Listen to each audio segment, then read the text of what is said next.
Bismillah ar-Rahman ar-Rahim. Assalamu alaikum, dear students. This session focuses on the background of audiolingual method.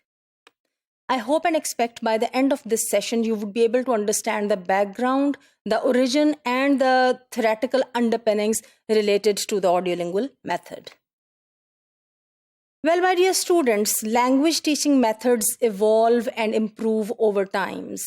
A language teaching method is introduced, it is practiced in the classrooms by teachers in varied contexts. Its benefits are realized and its weaknesses are found as well. And with the passage of time, it is criticized for its weaknesses, and to overcome the weaknesses, a new method is introduced to replace this method. So, over the time, the merits and demerits of any method, they become evident, they become more apparent with the accumulation of this experience and experimentation the teachers and practitioners do in the classroom.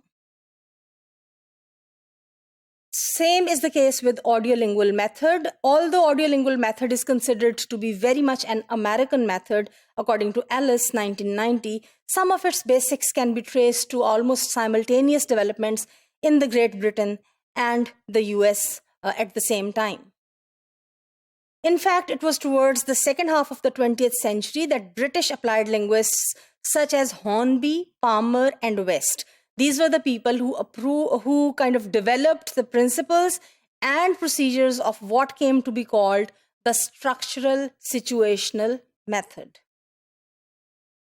The emergence of the audiolingual method resulted from the increased attention that was given to foreign language teaching in the United States towards the end of the 1950s. In fact, there was a need for a radical change and rethinking of foreign language teaching methodology, and it was prompted by the launch of the first Russian satellite in the 1957. With the changing times, with more exposure to the world as a global village, with exposure to more interaction taking place amongst nations, there was a need to reconsider, there was a need to rethink, there was a need to revamp the teaching and learning of a foreign language. And audiolingual method was one step in this regard. So the US government acknowledged the need for a more intensive effort to teach foreign languages in order to prevent Americans from becoming isolated from scientific advances made in other countries. Now, of course, when that Russia had launched its first satellite, the Americans who were also a part of the race, to make them come to the point where they could easily interact and where language would not be a barrier in their learning, it was important to reconsider teaching of foreign language.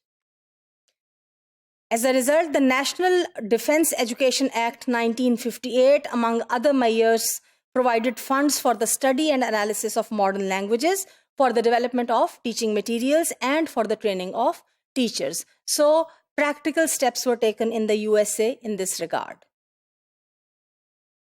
In fact, language teaching specialists set about developing a method that was applicable to the conditions that were prevalent in the US colleges and university classrooms at that time.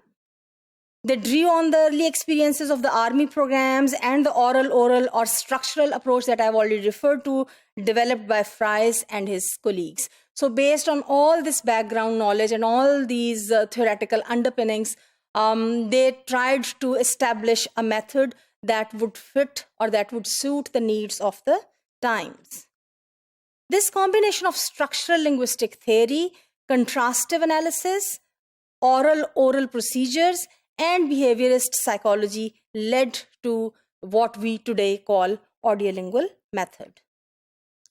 So, audiolingual method, it emerged out of all these theoretical aspects, out of all those experiences that linguists, teachers, practitioners had as experience in practical teaching of foreign languages.